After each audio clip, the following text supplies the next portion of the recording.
अस्सलाम वालेकुम friends, welcome back to my YouTube channel tips and tricks with Hina.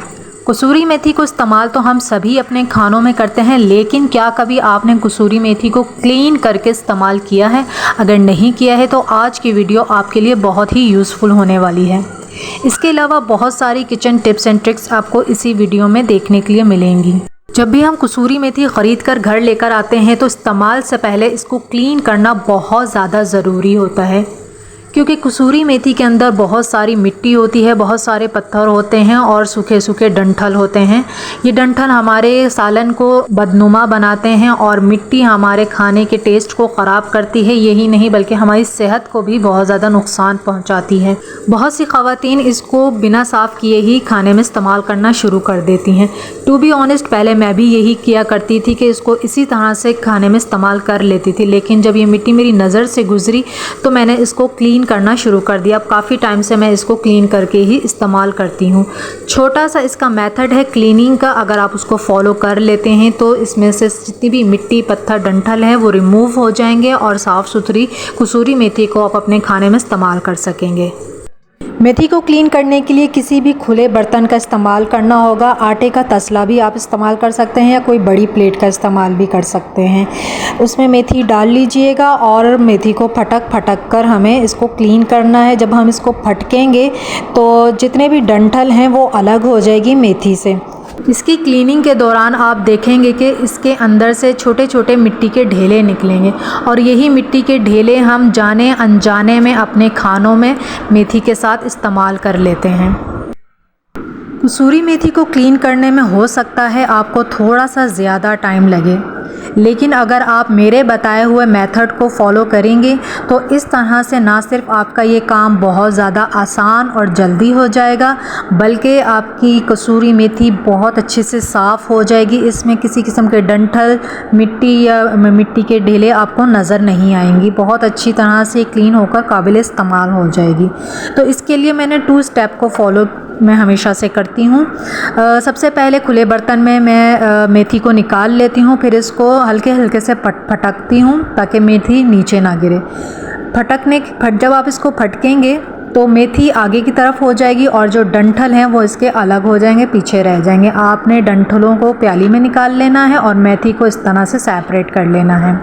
फिर दूसरे स्टेप में आपने जो प्याली में जितने भी डंठल जमा हुए थे दोबारा उसको हम तसले में डालकर इसको फटकेंगे। इस तरह से ये होगा दोबारा करने से कि हमारी मेथी बिल्कुल भी ज़ाया नहीं होगी।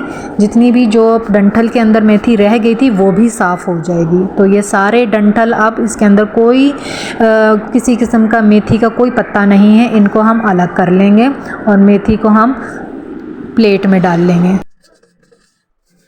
इस सारे प्रोसेस के बाद जो हमारे पास बचा है वो ये सिर्फ डंठल बचे हैं, इसमें कोई मेथी का पत्ता नहीं है। बहुत अच्छी तरह से हमने दोनों चीज़ों को अलग कर लिया है और ये हमारे किसी काम के नहीं है, इनको हम फेंक देंगे। इसके बाद आपने आटे की छन्नी ले ली है और उसके अंदर जो मेथी हमने डंठल से अलग की थी उसको डाल लेंगे और इसमें से हमें मिट्टी अलग करनी है। इसके अंदर बहुत सारी मिट्टी है। कसूरी मेथी में से डंठल साफ़ करना इसलिए भी बहुत ज़रूरी है कि जब हम कोई भी तरी वाला या शोरबे वाला सालन बनाते हैं तो उसमें हम कसूरी मेथी को ऐड करते हैं, तो ये जितने भी सूखे हुए डंठल हैं ये ऊपर आ जाते हैं, जिससे हमारे खाने का सालन का लुक ख़राब होता है। और अगर आप इसको ऐसे ही खाते हैं तो ज़ाहिर है इसके डंठल सूखे हुए होते हैं और सख्त होते हैं, तो ये मुंह में जाते हैं जिससे खाने का टेस्ट हमारा ख़राब लगता है। तो अच्छी तरह से मैंने मेथी को छान लिया है। इसके अंदर से ये सारी मिट्टी निकली है काफ़ी सारी, और जो कसूरी मेथी है वो बिल्कुल साफ़ सुथरी हमारे पास आ चुकी है। तो यहाँ पर ये प्रोसेस कंप्लीट हो जाता है। मेरी दूसरी टिप ये है कि कसूरी मेथी को हम किस तरह से महफूज रख सकते हैं। जब भी हमें इसको अपने खाने में ऐड करना होता है तो सबसे पहले हम इसको अपने हाथों से क्रश करते हैं और इसको सालन में डाल लेते हैं, लेकिन अगर कसूरी मेथी के अंदर मॉइस्चर आ गया है तो ये क्रश नहीं होती सही से। इसके लिए टिप ये है कि आपने जब भी इसको सालन में ऐड करना है तो सबसे पहले इसको आप थोड़ा सा तवे पर फ्राई कर लेंगे, तो इस तरह से इसका मॉइस्चर ख़त्म हो जाएगा। और दूसरा ऑप्शन ये है कि जब भी हम कसूरी मेथी को क्लीन कर रहे होते हैं तो क्लीनिंग के बाद आप थोड़ी सी कसूरी मेथी को अगर ग्राइंड करके रख लेंगे तो ये क्रश करने वाली जो प्रॉब्लम है हमारी ये सॉल्व हो जाएगी। हमें इसको क्रश नहीं करना पड़ेगा, ऐसे ही ऐड कर लेंगे।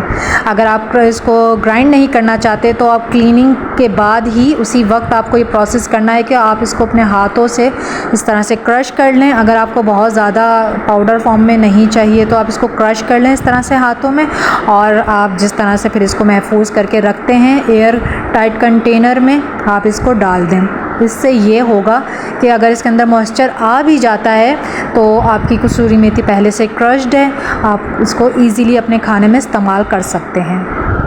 अपने खानों के टेस्ट को डबल करने के लिए यहाँ पर एक खुशबूदार मसाले की रेसिपी शेयर कर रही हूँ। 2 टेबलस्पून ज़ीरा, सौंफ, छोटी बड़ी इलायची, दालचीनी, लौंग, काली मिर्च और 2 बादियान के फूल मैंने लिए हैं। आप चाहें तो जायफल जवतरी का भी इसमें ऐड कर सकते हैं, वो हमारे डेली खानों के लिए अच्छी नहीं होती, इसलिए मैंने इसको इसके अंदर ऐड नहीं किया। आप चाहें तो ऐड कर सकते हैं। इन मसालों को रोस्ट कर लेंगे ताकि एक अच्छी सी खुशबू इसके अंदर आने लग जाए, क्योंकि हमारा खुशबूदार मसाला हमने बनाना है।